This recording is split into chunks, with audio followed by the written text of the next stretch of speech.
நான் ஒரு மனிதனை குறித்து வாசித்து கொண்டிருந்தேன். அவர் கருப்பு இனத்தை சேர்ந்தவர். அவருடைய பெயர் கார்வர், ஜான் கார்வர். அமெரிக்க தேசத்தில் நடந்த சம்பவத்தை சொல்லுகிறேன். பாருங்கள், அவங்க வீட்டில் அடிமைகளாக குடும்பமாக இருந்தாங்களாம். இந்த பையன் ரொம்ப இன்டெலிஜென்ட்டாக இருக்கான்னு சொல்லி சின்ன வயசுலேயே அவங்க கண்டுபிடிச்சிட்டு ஒருவரும் அப்படி செய்ய மாட்டாங்களாம். ஆனால் பையனை ஸ்கூலில் சேர்த்து விட்டாங்களாம். ஸ்கூல் ஃபஸ்ட்டு எக்ஸலண்ட் மார்க்ஸை பார்த்துட்டு அருமையானுடைய காலேஜ் படிக்க வைப்போம்னு சொல்லி காலேஜுக்கு 4 times அப்ளை பண்ணாங்களாம். 4 தடவை ரிஜெக்ட் பண்ணிட்டாங்களாம் காலேஜில். ஏன்னா ஒரு காலேஜ் தான் உண்டாம், அது வெள்ளைக்காரன் காலேஜ். கருப்பன் ஒருத்தருமே கிடையாது. பியூனு கூட கருப்பனை வச்சிட மாட்டாங்க. அப்படிப்பட்ட காலேஜில் 4 வருஷம் ரிஜெக்ட் பண்ணாங்களாம். மறுபடியும் 5ஆம் வருஷம் அப்ளை பண்ணாராம். இடம் கிடைச்சி அருமையானே எக்ஸலண்ட்டாக படித்து பாருங்க ப்ரொஃபஸராக வந்துட்டாரு. அவர் பேர் கார்வர். இன்னைக்கு சொல்கிறாங்க சிலை இல்லாத பட்டணமே கிடையாது அமெரிக்கா தேசத்தில். ஒரு பட்டணத்துக்கு 10 சிலையாக வச்சிருப்பாங்க பாருங்க. அவ்வளவு பெரிய விஞ்ஞானி. அப்படிப்பட்ட ஒரு விஞ்ஞான அறிவை அந்த கருப்பு மனுஷனுக்கு கர்த்தர் கொடுத்துருக்கிறாரு. ஒரு வருஷம் ரொம்ப கடலை எக்ஸஸாக விளைஞ்சிச்சான்.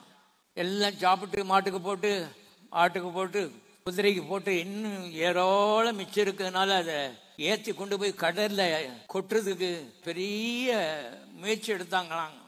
அதில் பலர் கர்த்தரை சபிக்கிறத காதால கேட்டிருக்கேன்னு அவர் சொல்கிறாரு. இவ்வளோ கடலையே கொடுத்துட்டாங்க கடவுள், கண்ணு இருக்குதா அவனுக்குன்னு சொல்லி.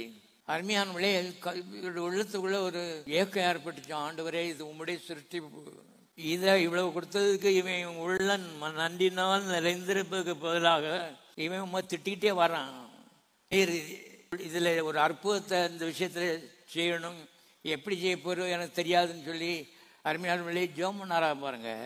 ஜோம் பண்ணிட்டு அன்னைக்கு ஆஃபீஸுக்குள்ளே போய் உட்காந்து ஜபிச்சுட்டு இருக்கும்பொழுது ஒரு திரை அப்படி விழுந்துச்சான். அதில் திரை அப்படி விலகின உடனே ஒன்று வருதான் பாருங்க. ஹேர் கிரீம் செய்யலாம், ஃபேஸ் கிரீம் செய்யலாம், பேஸ்ட் செய்யலாம் சொல்லி அருமையான ஒரு 10 வரிசையாக விழுந்துச்சான். உடனே கதை மூடிட்டு அருமையானுடைய கடையில கொஞ்சம் எடுத்து அதை அரைச்சி முதல்ல கொஞ்சம் ஹேர் கிரீம் செஞ்சு பார்த்தாராம். சக்ஸஸ்ஃபுல்லாக வந்துருச்சான். ஏன்னா காட் நெவர் மேக்ஸ் மிஸ்டேக்ஸ்.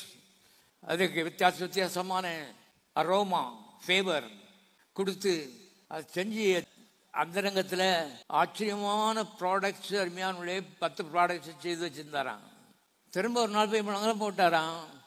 அந்த திரைய விதமாக திரை இப்படி விளையிச்சாம் பாருங்க. மறுபடியும் ஒரு 10 ப்ராடக்ட்ஸு வெறும் நிலக்கடலிலிருந்து கிளீனாக தெரியுதாம் பாருங்க. ஆகவே அருமையானவர்களே, அவருக்குள்ள தைரியம் வெளியே எல்லாத்தையும் பிரசித்தப்படுத்த ஆரம்பித்தாராங்க. கம்பெனிக்காரெல்லாம் எல்லாம் கூட்டமாக அடிபிடி சண்டை போட்டு வாங்கிட்டு போய் அருமையானவர்களே செய்து கொஞ்ச நாளுக்குள்ள பார்த்தா ராயல்டி கோடிக்கணக்கான டாலர்ஸ் ஜான் கார்வருக்கு வர ஆரம்பித்ததான். இந்த ஊர்ல பெரிய பணக்காரன் ஆகக்கூடிய ஒரு பெரிய ரீதியிலே அருமையானவர்களே காரியம் நடந்து கொண்டிருக்கும் பொழுது அவர் சொல்லுகிறாரு, மொத்தம் 300 ப்ராடக்ட்ஸ் அமெரிக்காவில் இன்றைக்கு பெரிய கம்பெனிக்காரங்க எல்லாம் அருமையான அழகான கேப்பில் போட்டு நம்ம கொடுக்காண்டி கிரீம்னு சொல்லி எல்லாம் கார்வர் கண்டுபிடிச்சது தான். அப்போ அவர் எழுதுறாரு, இந்த மாதிரி திரை விளையிச்சு அங்கே இருந்து ப்ராடக்ட்ஸ் எல்லாம் பார்த்தேன், கர்த்தர் காண்பித்தார்னு சொல்லி எழுதினிருக்காரன். அதுக்கு டைம்ஸ் மேகசின்காரன் கார்வர் பெரிய சயின்டிஸ்ட் தான், உண்மைதான், இதெல்லாம் ரியல் ப்ராடக்ட்ஸு. அமெரிக்கா மாத்திரமல்ல, உலகமே இன்றைக்கு அதிர்ந்து கொண்டு இருக்கிறது. ஆனால் இப்படி கர்த்தர் தெரிய தள்ளினார் வச்சார் போனார்னா பேசக்கூடாது. சயின்டிஸ்டாக இருந்தால் ஒரு கௌரவமாக என் மண்ட மூலையிலேருந்து என்ன செய்தேன் கண்டுபிடிச்சேன்னு சொல்லி நீங்கள் எழுதணும்னு சொல்லி எழுதினாராம். சொன்னாரா, நான் உண்மையை தான் சொல்லுவேன். இந்த மண்டைக்குள்ளே ஒன்றுமே இல்லை, ஆனால் அந்த மண்டைக்குள்ளே ஏராளம் என்ன செய்யுது இருக்குது. ஒரு நிலக்கடையிலேருந்து 300 ப்ராடக்ட்ஸு எல்லாம் இன்றைக்கி மனமாக அருமையாக வச்சுக்கிற க்ரீம் எல்லாம் இந்த நிலக்கடையில் தான் வந்திருக்குன்னு சொல்லி அவர் எழுதுறாரு. பாருங்க, ஒரு கருப்பு மனுஷன் இன்னொரு வீட்டில் வேலையக்காரன் கிடையாது, அடிமை கிடையாது, அதை விட கீழ்த்தரமான ஒரு நிலையிலே அருமையானவர்களே வாழ்ந்தவர்கள். அவர்களுக்கு கர்த்தர் பாருங்க, உலகத்திலே பெரிய பணக்காரனாகிறதுக்கு வாய்ப்புகளை அருள்கிறார் ஒரு நிலக்கடலிலிருந்து. எல்லாரும் கரங்களை தட்டி கர்த்தரை சோத்தரிப்போம். உனக்கு செய்வார், உனக்கு செய்வார், உனக்கு செய்வார். படிப்பு வரலையா, ஸ்டாப் பண்ணிடலாம்னு யோசிச்சுட்டு இருக்கியா? இயேசு இருக்கிறார்.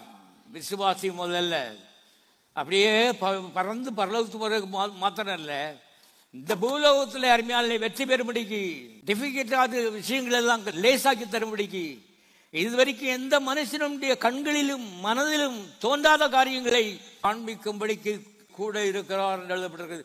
முதல்ல அந்த விசுவாசி உள்ள கர்த்தரை வச்சுக்கிட்டு சர்வ ஞானி வச்சுக்கிட்டு ஃபெயில் மார்க் எடுத்துட்டு இருக்கிறது அவ்வளவு சரி வராது. அருமையானவர்களே கவனியுங்கள். ஆகவே காரோருடைய தேவன் என்னுடைய தேவன், காரோருடைய தேவன் உன்னுடைய தேவன், காரோருடைய தேவன் நம்முடைய தேவன். எல்லாம் பாருங்க, கர்த்தரை விசுவாசிக்கிறவர்கள், கொடுக்கிறவர்கள், அவர்கள் சாதாரண நிலையில் இருந்து அவ்விதமாக இயற்கைக்கு அப்பாற்பட்டு தூக்கப்பட்டிருக்கிறார்கள். உன் மேலேயும் கர்த்தருடைய கண்கள் நோக்கமாக இருக்கிறது. கர்த்தாவே எனக்கு உலக பிராரமான அறிவு இருக்குது, ஆனால் தெய்வீக ஞானத்தையும் எனக்கு தாரும். அந்த ஞான குடும்பத்தை எப்படி நடத்தணும், தொழிலை எப்படி நடத்தணும், எல்லாவற்றையும் இந்த ஞானம் நமக்கு போதிக்கிறது. காரணம் அவர் தான் எல்லாவற்றையும் படைத்திருக்கிறார். ஆகவே உங்களை உயர்த்த கர்த்தர் விரும்புகிறார்.